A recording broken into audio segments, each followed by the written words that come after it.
Hello students, welcome to canonical classes. और आज के इस लेक्चर के अंदर we are going to study about screening effect and Z effective. What is Z effective, क्या होता है Z effective? Effective nuclear charge. ठीक है, तो इसको जरा डिटेल में पढ़ते हैं। तो इफेक्टिव न्यूक्लियर चार्ज समझने से पहले सबसे पहले तो आपको पता होना चाहिए कि what is nuclear charge. Nuclear charge क्या होता है? न्यूक्लियर चार्ज, ठीक है। न्यूक्लियर चार्ज मतलब charge of nucleus, charge of nucleus, है ना। जो आपके न्यूक्लियस का जो चार्ज होता है उसको न्यूक्लियर चार्ज बोलते हैं। अब हमें पता है कि जो हमारा न्यूक्लियस है उसके अंदर क्या क्या प्रेजेंट होते हैं? Protons plus neutron. प्रोटॉन्स के ऊपर तो आपका पॉजिटिव चार्ज रहेगा, राइट। और न्यूट्रॉन्स क्या होते हैं? न्यूट्रल रहते हैं। तो इसका मतलब अगर हम ओवरऑल देखें कि न्यूक्लियस के ऊपर कौन सा चार्ज होगा, तो न्यूक्लियस हैव कौन सा चार्ज हो जाएगा? Positive charge. क्यों पॉजिटिव क्यों हो जाएगा? क्योंकि न्यूक्लियस दो चीजों से मिलकर बना है, प्रोटॉन एंड न्यूट्रॉन। मतलब न्यूक्लियस के अंदर जो दो चीजें प्रेजेंट है जो कि न्यूक्लियस की कंपोजिशन है, that is proton and neutron. और वहां पर जो न्यूट्रॉन है उसके ऊपर तो कोई चार्ज है ही नहीं। और किसके ऊपर चार्ज है? आपके प्रोटॉन के पास। और प्रोटॉन के पास पॉजिटिव चार्ज है, तो अगर आपके पास दूसरा कोई चार्ज है ही नहीं तो पॉजिटिव चार्ज ही शो करेगा न्यूक्लियस, ठीक है।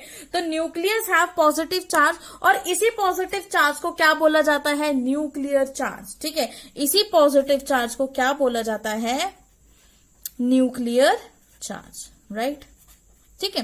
अब ये न्यूक्लियर चार्ज का काम क्या होता है? न्यूक्लियर चार्ज का काम होता है कि जो भी इलेक्ट्रॉन सराउंडेड है, फॉर एग्जांपल सपोज करो कि मेरे पास ये एक न्यूक्लियस है, ठीक है। उसके चारों तरफ ये हमने शेल्स बना दिए हैं, के शेल, एल शेल, राइट। अब इन शेल्स के अंदर हमारे क्या प्रेजेंट है? इलेक्ट्रॉन्स प्रेजेंट है। इन शेल्स के अंदर क्या प्रेजेंट है? इलेक्ट्रॉन। सपोज करो यहाँ पे 2 इलेक्ट्रॉन्स प्रेजेंट है, यहाँ पे 4 इलेक्ट्रॉन्स प्रेजेंट है, ठीक है। सपोज करिए हमारे पास इस तरह की कोई कॉन्फ़िगरेशन है। अब ये जो इलेक्ट्रॉन्स हैं, हमें पता है कि इलेक्ट्रॉन्स के ऊपर कौन सा चार्ज होता है? Negative charge. अब इन इलेक्ट्रॉन्स को इस ऑर्बिट के अंदर पकड़ के रखना, उनको पकड़ के रखना अपने पास, मतलब इस एरिया में पकड़ के रखना, ये किसका काम होगा? ऑब्वियस सी बात है, न्यूक्लियस का काम होगा। और न्यूक्लियस ये काम क्यों कर पा रहा है? जस्ट बिकॉज कि न्यूक्लियस के पास कौन सा चार्ज है? Positive charge. और आपके इलेक्ट्रॉन के पास कौन सा चार्ज है? Negative charge. Due to force of attraction nucleus क्या करता है? इलेक्ट्रॉन्स को अपने ऑर्बिट्स के अंदर इजिली होल्ड करके रखता है, मतलब इलेक्ट्रॉन्स को अपने पास होल्ड करके रख पाता है, ठीक है। तो मेन फंडा यही था कि न्यूक्लियर चार्ज क्यों नेसेसरी है, क्योंकि अगर न्यूक्लियर चार्ज क्या कर रहा है? वहां पे इलेक्ट्रॉन्स को होल्ड कर रहा है, राइट। तो अब ये तो था सिंपल आपका न्यूक्लियर चार्ज, कि न्यूक्लियस के अंदर जो भी चार्ज होता है आप उसको क्या बोल देते हो? न्यूक्लियर चार्ज बोल देते हो। Now question is what is screening effect and Z effective? वो क्या होता है? देखिए होता क्या है, जब हम बड़े बड़े मॉलिक्यूल्स एटम्स की तरफ मूव करते हैं विद एटॉमिक नंबर जिनका ज्यादा होता है, बहुत ज्यादा नहीं, मतलब जैसे कि सोडियम हो गया, मैग्नीशियम हो गया, इस तरह के एटॉमिक नंबर वाले जो एलिमेंट्स होते हैं, ठीक है, उनके अंदर क्या होता है कि मेन आपका न्यूक्लियर चार्ज जो है वो सभी इलेक्ट्रॉन्स पे बराबर नहीं लगता। ये कंसेप्ट जरा अब हम डिटेल में सपोज करिए, ये हमारे पास कोई एटम है जिसका न्यूक्लियस ये है, इसमें एक शेल आपकी ये है, ठीक है, this is your second shell, this is your third shell, right, ठीक है। तो ये एटम थोड़ा सा क्या हो गया? बड़ा हो गया।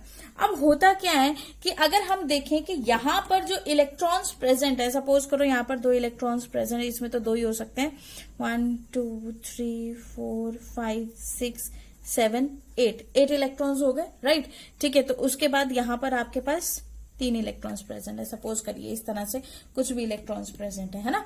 तो अब देखिए हो क्या रहा है यहाँ पर कि जो न्यूक्लियस का जो चार्ज है इस इलेक्ट्रॉन के ऊपर, ठीक है, न्यूक्लियस अपना न्यूक्लियर चार्ज करके इन इलेक्ट्रॉन्स को होल्ड कर रहा है, लेकिन जो लास्ट शेल के अंदर इलेक्ट्रॉन्स हैं, लास्ट ऑर्बिट वाले जो इलेक्ट्रॉन्स हैं, वो क्या फील कर रहे हैं? वो रिपल्शन फील कर रहे हैं ड्यू टू दीज इलेक्ट्रॉन्स जो यहाँ पे प्रेजेंट है। न्यूक्लियस हमारे पास, अगर सपोज करो कि ये मेरे पास कोई भी एटम है, सपोज ये किसी का भी एटम है, ठीक है, जैसे कि हम सपोज अगर कोई सोडियम का एटम लेते हैं, राइट, सोडियम का एटम लेते हैं, तो सोडियम का एटॉमिक नंबर इज 11, और इसके अंदर जो प्रोटॉन्स रहते हैं वो भी 11 रहते हैं, रहेंगे कि नहीं? ठीक है, बिल्कुल रहेंगे, 11 प्रोटॉन्स रहेंगे। तो सोडियम का होगा तो इनको यहां से गायब करो, ये एग्जिस्ट नहीं कर रहे हैं, हम सिर्फ इस इलेक्ट्रॉन को ले रहे हैं, ठीक है।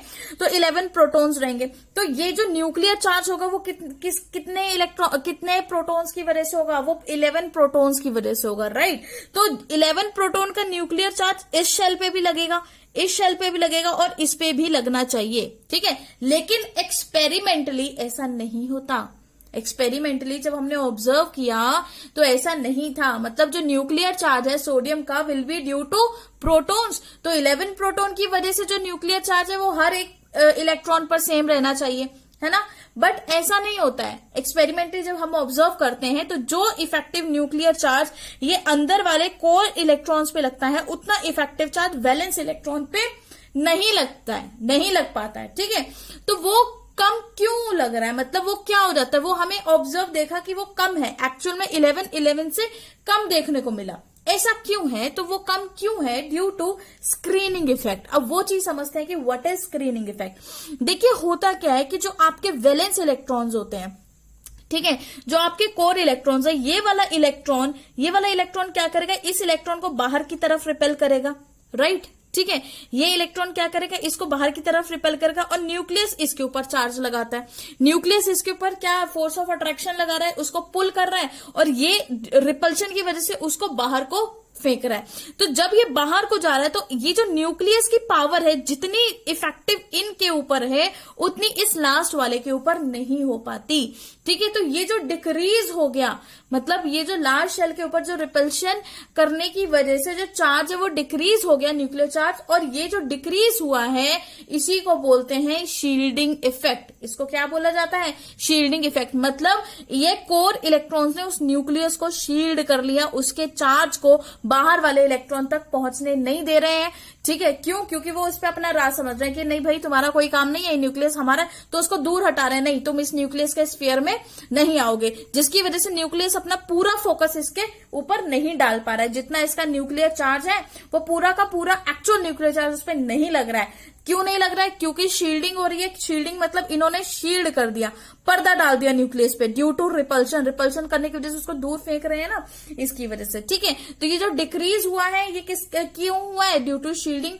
और जो net force felt by outer electron, और जो कुछ ना कुछ तो न्यूक्लियर चार्जेस आउटर इलेक्ट्रॉन पे होगा, और वो जो नेट न्यूक्लियर चार्ज होगा, ठीक है, net force felt by outer electron, the net force felt by outer electron, जो वो नेट फोर्स फेल्ट की है आउटर इलेक्ट्रॉन ने, इज कॉल्ड Z इफेक्टिव। क्या बोला जाता है उसको? Z effective. क्या बोला जाएगा? Z effective. मतलब अगर हम बोले mathematically Z effective is equal to जो उसका न्यूक्लियर चार्ज था उसमें से शील्डिंग इफेक्ट को माइनस कर दो। मतलब जितनी जो भी उस न्यूक्लियर चार्ज है, जो उसका एक्चुअल का न्यूक्लियर चार्ज है, उसमें जितनी शील्डिंग हो रही है उसको अगर हम माइनस कर देंगे तो हमारे पास Z इफेक्टिव आ जाएगा, ठीक है। ये आपका रिक्वायर्ड फॉर्मूला है to find out Z effective, right, ठीक है। तो अब देखिए कि सभी ऑर्बिटल्स का अपना अपना Z इफेक्टिव होता है। तो उस चीज को शॉर्टकट करने के लिए मैंने आपको पहले से ही वो चीज बना के रख दी है। देखिए हमने क्या करना है, अगर हमारे पास S एंड P के लिए अगर हम फाइंड आउट करें, ठीक है, S एंड P इलेक्ट्रॉन्स के लिए अगर मुझे शील्डिंग फाइंड आउट करनी है for S and P electrons, तो देखिए इसके लिए क्या होगा कि आपके पास सपोज करो ये आपके पास ये न्यूक्लियस है, right, this is nucleus, okay.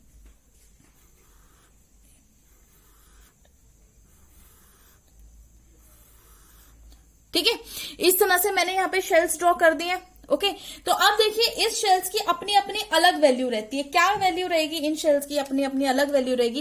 जो सबसे लास्ट वाली शेल होती है दैट इज 0.35, जिसको हम एन बोलते हैं, मतलब जिसको हमें फाइंड आउट करना होता है। Last shell is the nth shell. उसके नीचे वाली शेल इज 0.85। इस पे शील्डिंग कितनी रहती है? 0.85 अप्रोक्सीमेटली। मतलब ये वैल्यूज है इसकी, ठीक है, इतनी रिपल्शन करते हैं। तो ये हो जाएगा n-1, है ना। उसके बाद ये क्या है? 1.00, दिस इज n-2। और ये इसके नीचे n-2 के नीचे करने की कुछ वैल्यू फाइंड आउट करने की जरूरत नहीं, क्योंकि ये सभी सेम रिपल्शन शो करते हैं, ठीक है। n-2 के बाद जितने भी होते हैं वो सभी क्या करते हैं? Same type of repulsion show करते हैं, राइट।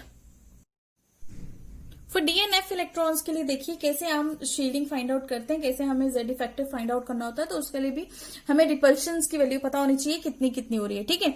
तो क्या क्या वैल्यूज हैं देखिए क्या गिवन होता है। सपोज ये आपके पास न्यूक्लियस है, right, this is your nucleus, और इसके बाद ये शेल्स हैं,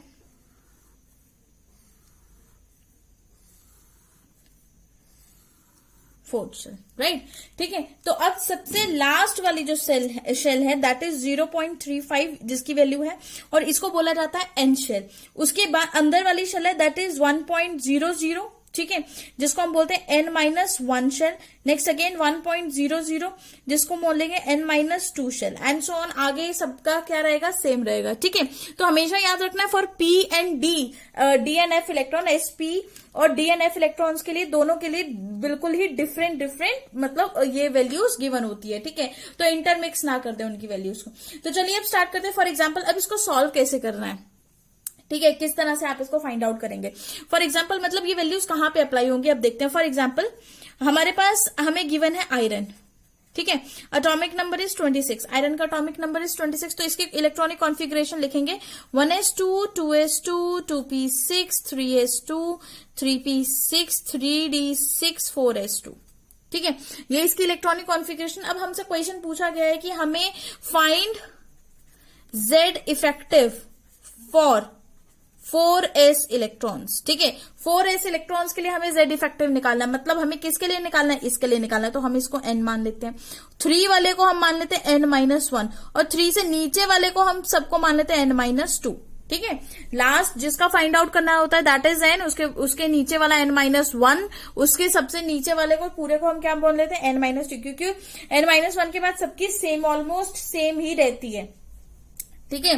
सबकी रिपल्शन क्या रहती है, आपकी सेम ही रहती है। तो अब देखिए फॉर s इलेक्ट्रॉन जब हमें फाइंड आउट करना है for s electrons 4s electrons के लिए, तो हम कैसे फाइंड आउट करेंगे। हमें निकालना होगा सिग्मा जो कि क्या है, शील्डिंग कांस्टेंट या स्लेटर्स कांस्टेंट भी बोला जाता है। तो देखिए यहाँ पे कितने इलेक्ट्रॉन्स है, 2-1, मतलब 1 इलेक्ट्रॉन लेंगे, क्योंकि रिपल्शन अगर हो रही है तो वो एक ही इलेक्ट्रॉन रिपेल कर पा रहा होगा, दूसरे इलेक्ट्रॉन अपने आप को रिपेल नहीं कर पा रहा, मतलब उसको रिपल्शन कितने इलेक्ट्रॉन की वजह से हो रही है, वो एक ही उसको रिपेल कर रहा होगा ना, वो खुद को तो नहीं रिपेल कर रहा होगा। तो इसलिए 2-1 कर दो, मतलब जितने इलेक्ट्रॉन्स भी होंगे उनमें से -1 कर दो, जिसका आपको निकालना है ना उसका -1 करो। सपोज यहाँ पे 4 इलेक्ट्रॉन्स होते तो 4-1 क्या आ जाता है, यहाँ पे 3, 5 होते तो 5-1 यहाँ पे क्या आ जाता, 5-1 इज 4, ठीक है। तो इस तरह से आपकी वैल्यूज आती है, मतलब जिसका भी फाइंड आउट करना उसमें एक इलेक्ट्रॉन कम करके आपने लिखना होता है, राइट। मल्टीप्लाई बाय, अब लास्ट क्योंकि n थे तो n के लिए वैल्यू क्या है 0.35, तो मल्टीप्लाई कर दो 0.35 से,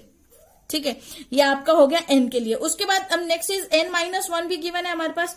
तो n-1 में टोटल इलेक्ट्रॉन्स कितने, 6 + 6 12, 12 + 2 कितने हो गए 14, और 14 के लिए n-1 इंटू 1, ठीक है। तो यहाँ पे वैल्यू उसकी 1 आ गई, प्लस उसके बाद लास्ट में कितने इलेक्ट्रॉन्स बच गए आपके पास, 6 और 4 कितने हो गए 10 इंटू 1, है ना, n-2 की वैल्यू भी क्या है आपके पास 1 है। तो बस इसको सॉल्व कर लीजिए, क्या आ जाएगा 0.35 + 14 + 10, ठीक है, जो कि टोटल सम आउट करके आपके पास आंसर आ जाएगा 24.35। This is effective shielding. ये क्या है आपकी इफेक्टिव शील्डिंग, ठीक है। दिस इज इफेक्टिव शील्डिंग, इसको हम इफेक्टिव शील्डिंग बोलेंगे। तो अगर मेरे पास इफेक्टिव शील्डिंग आ गई है तो मेरे पास जेड इफेक्टिव निकालना तो बहुत इजी हो जाएगा। तो जेड इफेक्टिव किसके इक्वल होता है, जेड इंटू सिग्मा, इसी के इक्वल होता है, ठीक है। तो जेड की वैल्यू आपको गिवन ही है, एटॉमिक नंबर कितना होता है इसका 26, माइनस शील्डिंग कितनी की हो रही है 24.35, ठीक है। तो आपके पास टोटल जो आंसर आएगा वो कितना आ जाएगा, दैट इज कितना आ जाएगा आंसर इसका, तो आंसर क्या आ जाएगा आपका 1.65, ठीक है। तो ये आपका जेड इफेक्टिव है, जो जेड इफेक्टिव किस पे आपको फील हो रहा है, लास्ट 4s इलेक्ट्रॉन के ऊपर जो भी फील हो रहा है, ठीक है। तो ये है वो जेड इफेक्ट। तो इस तरह से आपने वैल्यूज पुट करनी है। सबसे पहले आपने देखना है कि आपका n क्या है, n की जो भी वैल्यू मल्टीप्लाई करो, उसके बाद n-1 देन n-2, तो सबका सेम ही रहता है, ठीक है। उसके लिए कोई उसको पार्टीशन करने की कोई भी जरूरत नहीं है। तो इस तरह से जो ये फिगर आउट मैंने बनाई है एसपी का और डी का, तो आप इसको याद रखें, मतलब इसको मेमोराइज कर लें, सो दैट कि आपके आगे के क्वेश्चंस फाइंड आउट करना और भी ज्यादा क्या हो जाएगा आपके लिए, इजी हो जाएगा, ठीक है। तो मैं कुछ क्वेश्चंस देती हूँ सो दैट कि आप होमवर्क में करें, लेकिन उससे पहले हम एक और एग्जांपल सॉल्व कर लेते हैं। सपोज सेकेंड एग्जांपल मैंने लिया मैग्नीज, जिसका एटॉमिक नंबर इज 25। तो इसकी कॉन्फ़िगरेशन लिखते हैं 1s2 2s2 2p6 3s2 3p6 3d5 4s2। ठीक है, इसकी इलेक्ट्रॉनिक कॉन्फ़िगरेशन भी है। अब यहां पर जो इंटरेस्टिंग चीज ये है कि question is find Z effective on D. D के ऊपर जेड इफेक्टिव निकालना है आपने। किस के ऊपर? Find Z effective on D. D के ऊपर आपने जेड इफेक्टिव निकालना है। तो अगर डी के ऊपर जेड इफेक्टिव निकालना है तो आपको ये चीज पता होनी चाहिए कि डी के पास इतने ऑर्बिटल्स हैं। ठीक है, पूरे डी में मतलब 3 है तो 3 के तीनों ऑर्बिटल्स आएंगे, जिसको हम एन लेंगे, और उसके नीचे वाले जितने भी ऑर्बिटल्स हैं वो क्या हो जाएगा? n-1 हो जाएंगे। क्या हो जाएंगे? n-1। और इसको आपने क्या कर देना है? इसको हमने इग्नोर कर देना है। क्यों कर देना इग्नोर? क्योंकि अब इस पे कोई न्यूक्लियर चार्ज तो मतलब इस पे तो कुछ फील होने वाला नहीं है। ठीक है, तो इसके लिए जो शील्डिंग है ये तो इसको ये तो इसको नहीं रिपेल करेगा, रिपेल तो अंदर वाले कर रहे हैं ना। तो इसलिए इसके लिए क्या हो जाएगा? सिग्मा की वैल्यू इसके लिए वैसे ही क्या आ जाएगी? आपकी 0 आ जाएगी। ठीक है, तो अगर हमें कोई अंदर वाला फाइंड आउट करना होता है, लेफ्ट हैंड साइड में कुछ फाइंड आउट करना होता है, तो राइट हैंड साइड को हम ऑटोमेटिकली क्या कर देते हैं? 0 कर देते हैं। राइट, तो चलिए अब यहाँ पे डी के लिए फाइंड आउट करते हैं। ये क्वेश्चन मार्क है। डी के लिए फाइंड आउट करते हैं तो सबसे पहले आपने कॉन्फ़िगरेशन लिख ली, फिर से हम सिग्मा लिखते हैं यहाँ पे। Sigma is equal to, sigma क्या होगा? टोटल इलेक्ट्रॉन्स काउंट करो कितने हैं आपके पास यहाँ पे। 6 और 5 11 12 13 13 माइनस 1 इज 12 इंटू कौन सा डी है तो क्या होगा? 0.35। ठीक है, ये आप ब्रैकेट में डालो, प्लस उसके बाद क्या है? n-1। ठीक है, तो n-1 में आपको कितने देखने को मिले? 6 और 4 कितने हो गए? 10। 10 इंटू 1। ठीक है, 10 इंटू 1 ये आपने ब्रैकेट में डाला, तो आपके पास टोटल कितना हो गया? 4.2 प्लस 10, जो कि किसके इक्वल आ जाएगा? 14.2 के इक्वल आ जाएगा, है ना। तो यहां से सिग्मा आपका कितना आ गया? 14.2 फाइंड आउट किया। ठीक है, तो बस यहां से जेड इफेक्टिव निकालिए। This is sigma. सिग्मा मतलब आपको शील्डिंग पता लगी कितनी है, तो जेड इफेक्टिव तो आसानी से निकाल सकते हैं, जेड माइनस सिग्मा। ठीक है, तो ये कितना हो जाएगा आपके पास? Z is 25 minus sigma is 14.2। तो आपके पास जो आंसर आएगा जेड इफेक्टिव, जो आपके पास आंसर आने वाला है दैट इज 10.8। कितना आंसर आएगा? 10.8, जो कि बहुत बहुत ज्यादा इंपॉर्टेंट है। ठीक है, तो इस तरह से सभी क्वेश्चन की प्रैक्टिस करिए। मैं आपको होमवर्क के लिए दे रही हूँ questions. Calculate Z effective for, calculate Z effective for किस किस के लिए निकालेंगे आप? जिसके लिए जेड 20 होगा, ठीक है, 12 होगा, 30 है, 11 है, 28 है, एटसेट्रा। ठीक है, बस इतना ही करिए। ये आपका होमवर्क है, आपने सबके लिए जेड इफेक्टिव फाइंड आउट करना है।